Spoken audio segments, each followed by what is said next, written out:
नमस्कार, hornbill TV देख रहे हैं आप। मैं हूं आपके साथ विशाल गर्ग। खबरों की शुरुआत करेंगे बड़ी खबर से। ज्योतिर्मठ में फिर भालू का आतंक। तड़के टीवी टावर क्षेत्र में दिखा भालू, लोगों में दहशत का भी माहौल। इस साल भालू के हमलों में कई लोग हुए घायल। 2 दिन में तीसरी बार दिखाई दिया जंगली भालू।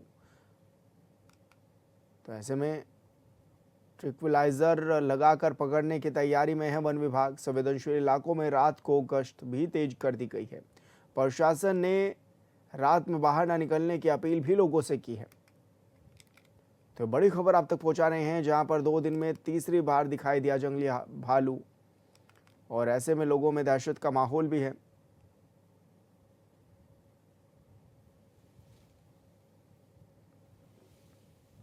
और संवाददाता संजय कुमार हमारे साथ फोन लाइन पर जुड़ गए हैं। संजय, किस तरह का माहौल भय का अब लोगों में दिखाई देने लगा है? देखिए, जो ये जंगली भालू का आतंक है पिछले 1.5-2 माह से ज्योतिर्मठ नगर क्षेत्र के विभिन्न वार्डों में लगातार जारी है।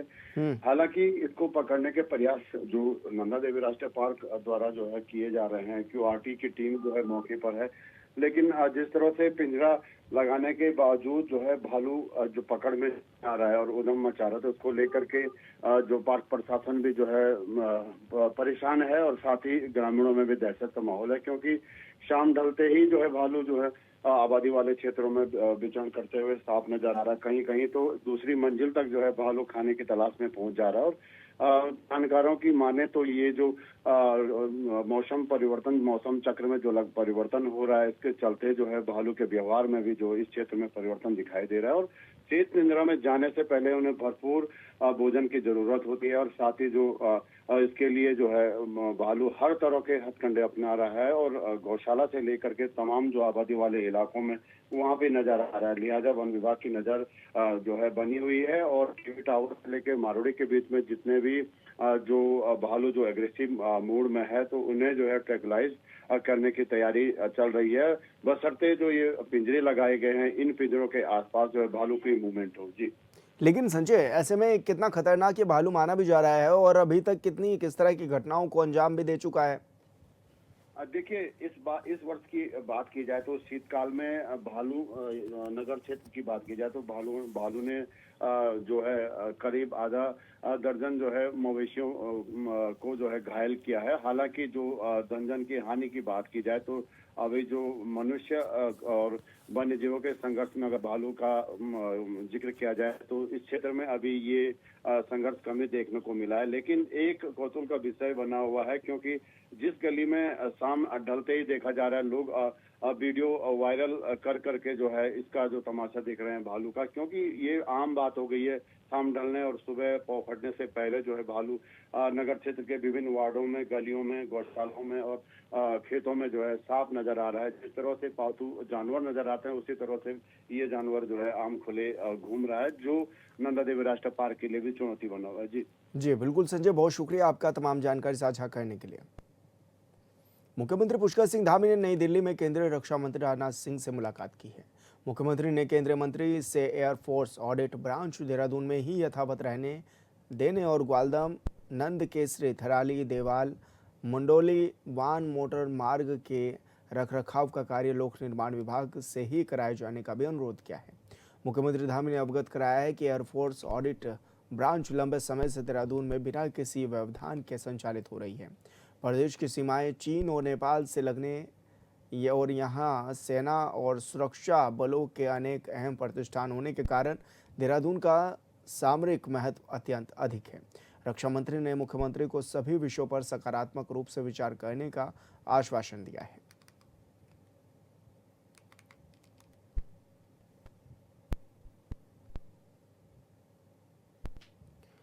नई दिल्ली में स्थित उत्तराखंड निवास में उत्तराखंड राज्य की रजत जयंती वर्ष के अवसर पर मुख्यमंत्री पुष्कर सिंह धामी ने प्रवासी उत्तराखंडी अधिवक्ताओं के साथ संवाद किया।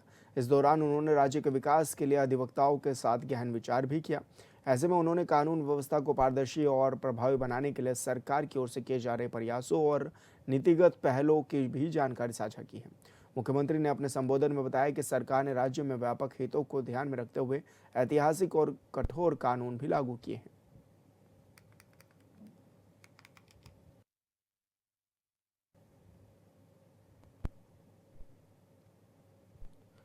कांग्रेस के नवनियुक्त प्रदेश अध्यक्ष गणेश गोदियाल ने पदभार ग्रहण कर लिया है। इस दौरान कांग्रेस के प्रदेश प्रभारी कुमारी शैलजा, नेता प्रतिपक्ष यशपाल आर्य और पूर्व मुख्यमंत्री हरीश रावत सहित कई वरिष्ठ नेता मौजूद रहे। निवर्तमान अध्यक्ष करण मारा ने विधिवत रूप से गोदियाल को कार्यभार सौंपा। बता दें कि गोदियाल दूसरी बार प्रदेश कांग्रेस के अध्यक्ष चुने गए हैं। इससे पहले वो 22 जुलाई 2021 से 10 अप्रैल 2022 तक ये दायित्व निभा भी चुके हैं। इससे पहले नए प्रदेश अध्यक्ष का जोलीग्रांट एयरपोर्ट पर जोरदार स्वागत हुआ। इसके साथ ही जोलीग्रांट एयरपोर्ट से पार्टी मुख्यालय तक जगह जगह गोदियाल का स्वागत भी किया गया।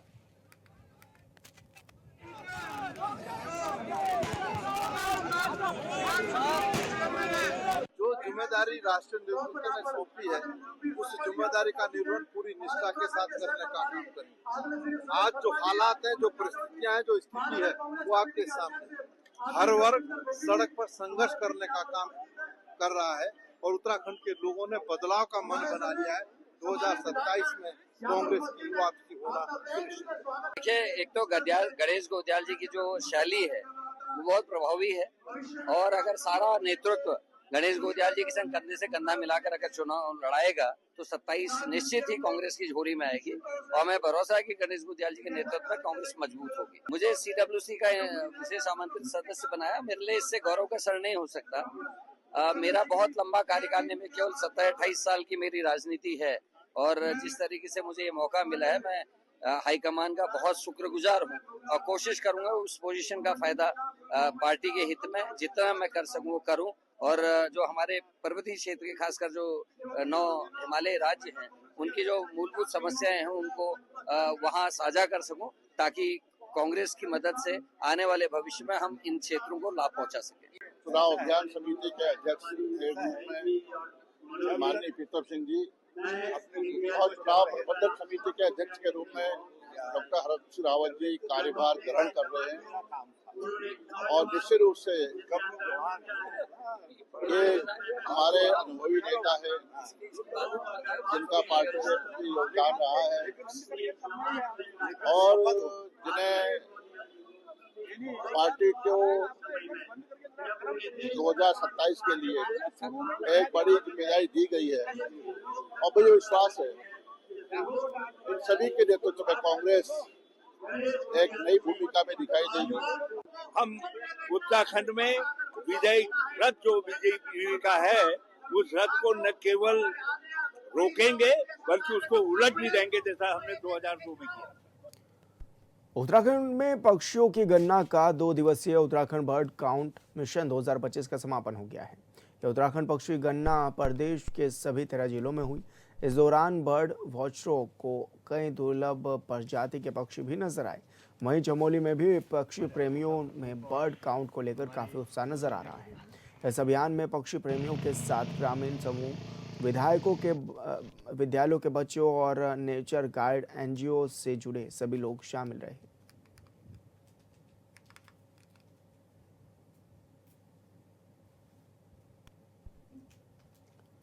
विकास संघर्ष समिति लोहाघाट नगर की समस्याओं के समाधान के लिए प्रमुखता से आवाज उठती है। इसी क्रम में एनेक्सी भवन लोहाघाट में लोहाघाट विकास संघर्ष समिति की कार्यकारिणी बैठक का समिति अध्यक्ष विपिन गोरखा के निर्देश और लोकेश पांडे के संचालन में आयोजन किया गया।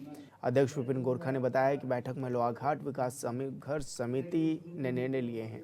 जल्दी लोहाघाट विकास संघर्ष समिति की टीम नगरपालिका कार्यालय में जाकर कई जन समस्याओं पर विचार विमर्श करेगी। साथ ही साथ जल संस्थान, बिजली विभाग और उप जिला चिकित्सालय लोहाघाट जाकर सभी विभागों के उच्च अधिकारियों से मिलकर जन समस्याओं पर बातचीत कर जिलाधिकारी से जन समस्याओं के समाधान के लिए भी निवेदन करेगी।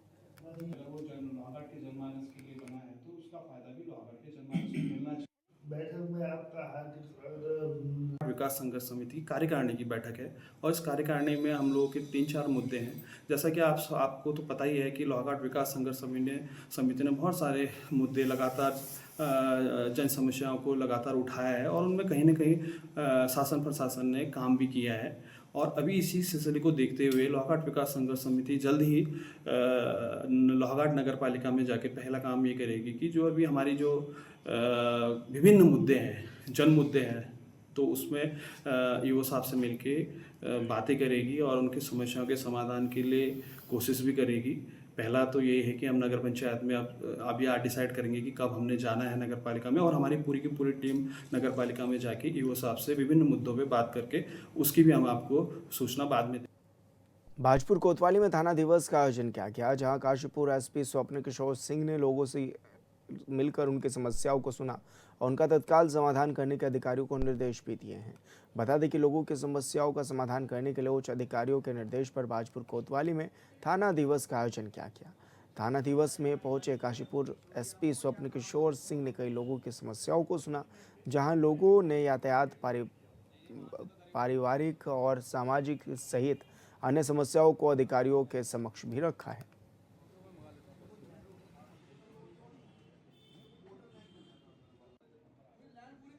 देखिए, अभी कुछ समस्याएं सामने आई हैं, जिसमें मुख्य रूप से ट्रैफिक, ई रिक्शा के बेतरतीब संचालन, साथ ही कुछ पारिवारिक और सामाजिक समस्याएं सामने आई हैं, जिसमें संबंधित को जांच कर उचित कार्रवाई करने के निर्देश दिए गए हैं। यह भी अपेक्षा की गई है कि किसी भी समस्या के समाधान में व्यक्तिगत रुचि के साथ कार्य करते हुए मानवीय पहलू को भी विशेष ध्यान में रखा जाए।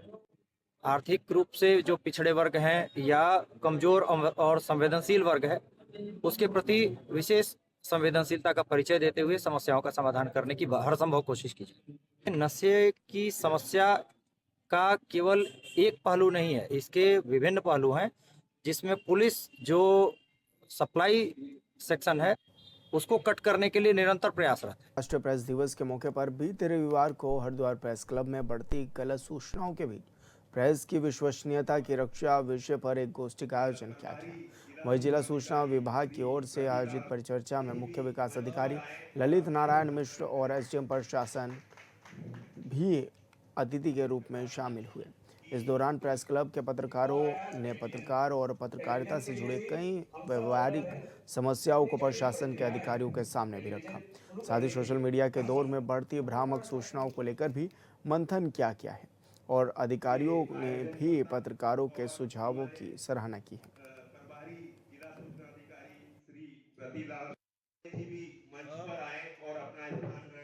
परिचर्चा हुई है, उसमें कई विद्वान वक्ताओं ने अपने विचार रखे हैं और इसमें कई बिंदु निकल करके आए हैं, जहां पर सूचनाओं का जो स्रोत है उस पर बात हुई है और ये बात हुई है कि जो फैक्ट चेक है वो ज़रूरी है। तो उसमें जिस तरह से टेक्नोलॉजी या एआई कह लें हम, जिस तरह से वो मॉडिफिकेशन करता है, उसी तरह से हमारे पास कई टेक्नोलॉजी मौजूद हैं जिससे हम फैक्ट चेक कर सकते हैं। तो टेक्नोलॉजी की जो काट है, गलत सूचना की काट है, वो भी टेक्नोलॉजी ही करेगी।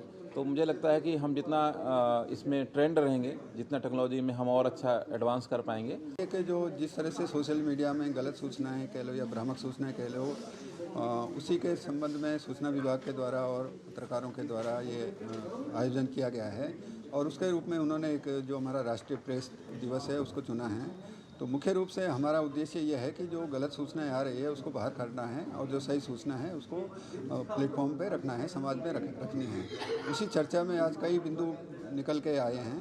पत्रकारों के द्वारा बहुत अच्छे सुझाव दिए गए कि हमें आगे क्या करना चाहिए। तो उसमें प्रशासन कह लो या पत्रकार कह लो या मीडिया कह लो, उनके और प्रशासन के संवाद होने बहुत ज़रूरी है। उस संवाद के लिए हमने कहा कि हम समय समय पर आप लोगों के साथ बातचीत करते रहेंगे ताकि जो गैप है उसको हम भर सकें। नैनीताल पुलिस ने साइबर अपराध के एक बड़े नेटवर्क का पर्दाफाश करते हुए शानदार सफलता हासिल की है।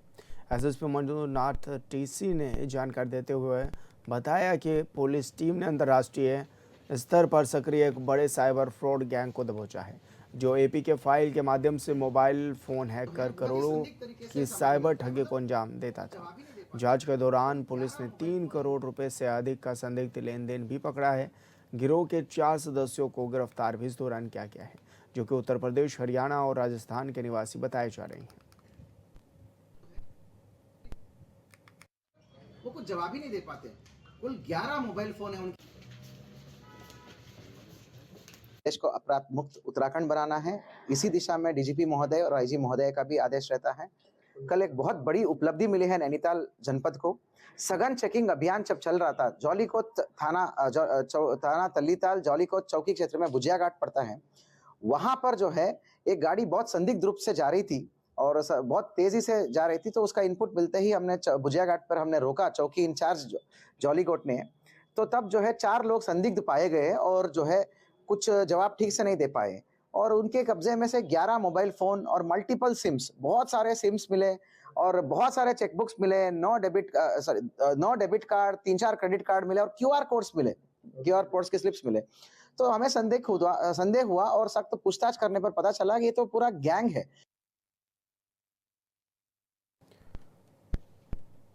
और संवाददाता पंकज सक्सेना हमारे साथ फोन लाइन पर जुड़ गए हैं। पंकज, क्या कुछ जानकारी मिल रही किस तरह से ये लोग ठगी की घटनाओं को अंजाम दिया करते थे और पुलिस ने कैसे इनको गिरफ्तार भी किया है?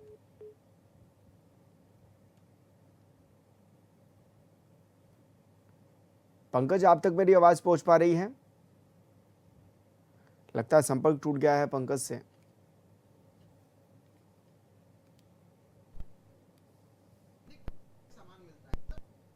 खबरों में आगे बढ़ेंगे। खबर लक्सर से है, जहां फर्जी शैक्षणिक प्रमाण पत्र पर उप ग्राम प्रधान का चुनाव लड़ने के माध्यम से मामले में कासमपुर गांव की उप ग्राम प्रधान शहजादी के खिलाफ पथरी थाने में मुकदमा दर्ज किया गया है।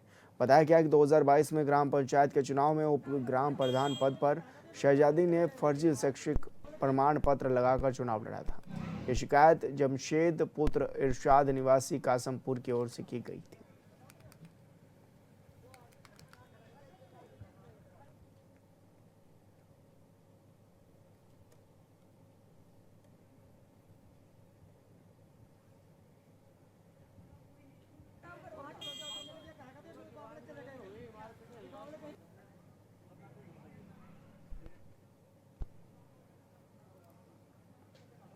प्रेमनगर से पोंटा साहिब तक बन रहे नेशनल हाईवे का निर्माण कार्य इन दिनों लोगों के लिए खतरा बन गया है। हाईवे पर जगह जगह अधूरा काम पड़ा हुआ है, लेकिन निर्माण कंपनी शाम ढलते ही बिना उचित बैरिकेटिंग और सेफ्टी अरेंजमेंट के साइट छोड़ देती है। जहां काम रुका हुआ है वहां ना तो डिवाइडर लगाए जाते हैं और ना ही रेडियम टेप लगाए जाते हैं। ऐसे में वाहन चालकों को दूर से खतरे का अंदाजा तक नहीं होता है, जिससे हादसों का खतरा लगातार बढ़ रहा है। कुछ दिन पहले देहरादून RTO टीम ने पशुआतून क्षेत्र में निरीक्षण के दौरान हाईवे निर्माण कंपनी को सख्त निर्देश भी दिए थे कि निर्माणाधीन हिस्सों पर स्पष्ट बैरिकेटिंग, डिवाइडर और सुरक्षा व्यवस्था सुनिश्चित की जाए। इसके बावजूद भी कंपनियों की लापरवाही जारी है और लोगों की जान के साथ खुला खिलवाड़ भी किया जा रहा है।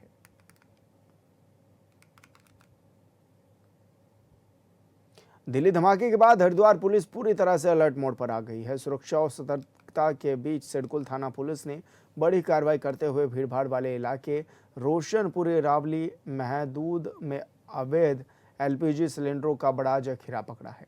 पुलिस ने मौके से आरोपी अतीक अहमद को गिरफ्तार कर मामले में सूचना मुकदमा भी दर्ज कर दिया है। थानाध्यक्ष नितेश शर्मा ने यह भी बताया है कि पुख्ता जानकारी के आधार पर शनिवार को वरिष्ठ उप निरीक्षक देवेंद्र तोमर अपनी टीम के साथ बताए गए पते पर पहुंचे। वहां पहुंचकर पुलिस टीम भी दंग रह गई। मकान के एक कमरे में 50 से 60 LPG सिलेंडर भरे पकड़े गए थे। पुलिस ने अब अतीक अहमद से इन सिलेंडरों के संबंध में वैध कागजात मांगे तो वो कोई भी दस्तावेज प्रस्तुत नहीं कर सका।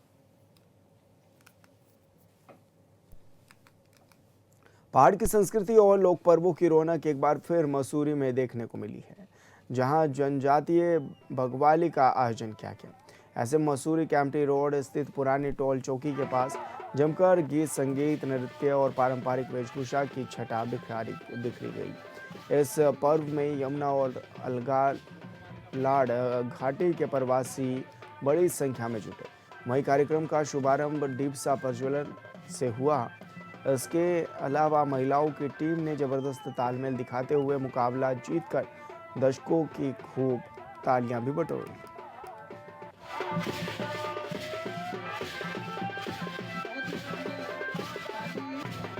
विगत कई वर्षों से ये जो अगलाड़ यमुना घाटी विकास मंच है, इनके माध्यम से जौनपुर बग्वाल का आयोजन किया जा रहा है। इस साल भी ये कार्यक्रम भव्य रूप में किया गया है। और आप देख रहे होंगे कि अगर हम मसूरी शहर की बात करें, विभिन्न क्षेत्रों से यहाँ पे लोग रहते हैं, लेकिन इस शहर की एक बहुत खूबसूरत बात है यहाँ के लोगों की कि वो कहीं से भी यहाँ पे आकर के रह रहे हो, लेकिन वो अपने गांव की संस्कृति को, अपने गांव की सभ्यता को नहीं भूलते हैं, अपने मूल गांव से जुड़े रहते हैं। और हमारे गांव में जो परंपराएं हैं उनको हम सामूहिक रूप से यहाँ पे सेलिब्रेट करते हैं। उसी का प्रतीक आप आज देख रहे हैं। आज यहाँ जौनपुर बग्वाल का कार्यक्रम किया गया है। सभी महिलाएं यहाँ अपने ट्रेडिशनल ड्रेस में यहाँ पे हैं। देखिए, हमारा जो ये क्षेत्र है ये सांस्कृतिक रूप से समृद्ध तो है ही, और एक जागरूकता भी यहाँ देखने को मिलती है अपने संस्कृति के प्रति, अपने पहनावे के प्रति, अपनी भाषा बोली के प्रति। और यही कारण है कि पूरे उत्तराखंड में ये क्षेत्र अलग नजर भी आता है और एक उदाहरण है सबके लिए कि अगर आप अपनी संस्कृति को प्रमोट करें, आप अपने पारंपरिक परिधानों को लेकर आगे आए, यहाँ पे जनप्रतिनिधि भी आपको आज मिलकर सबके साथ नृत्य करते हुए दिखेंगे, तो आप अपने अगली पीढ़ी को भी कुछ विरासत में दे पाएंगे। और अगर मैं बात करूं कि इसको एक सांस्कृतिक केंद्र की तरह विकसित करने की जो माननीय कैबिनेट मंत्री गणेश जोशी जी की कल्पना है, जिसके अंतर्गत आप देख रहे हैं ये भवन निर्माण हो रहा है, और ये ऐसी जगह पर ये भवन बनने जा रहा है कि लाखों की संख्या में जब पर्यटक यहाँ मसूरी आएंगे। रुड़की के पिरान कलियर में बीते शनिवार को बिजली विभाग की टीम ने पहुंचते ही इलाके में हड़कंप मच गया। वहां उपखंड अधिकारी अनिता सैनी ने बताया कि उन्हें लगातार सूचना मिल रही थी कि कलियर क्षेत्र में कुछ घरों के अंदर हीटर और कैंडी बनाने का अवैध कार्य चल रहा है, जिसमें बिजली चोरी की आशंका जताई जा रही है। इस सूचना की पुष्टि करने के लिए टीम ने कलियर में छापेमारी की। एसडीओ ने बताया है कि 3 घरों में जांच की गई और जांच पूरी होने के बाद आगे की कार्रवाई भी की जाएगी।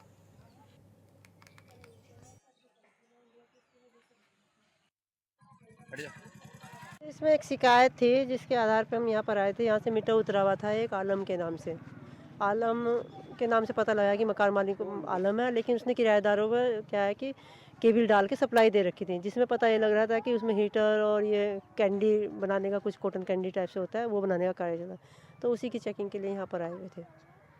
आए तो उसी एक घर पे थे जिसकी शिकायत थी, लेकिन बाकी 2 घर और भी पाए गए उसके साथ में। तो 3 घरों पे अभी हमने किया है।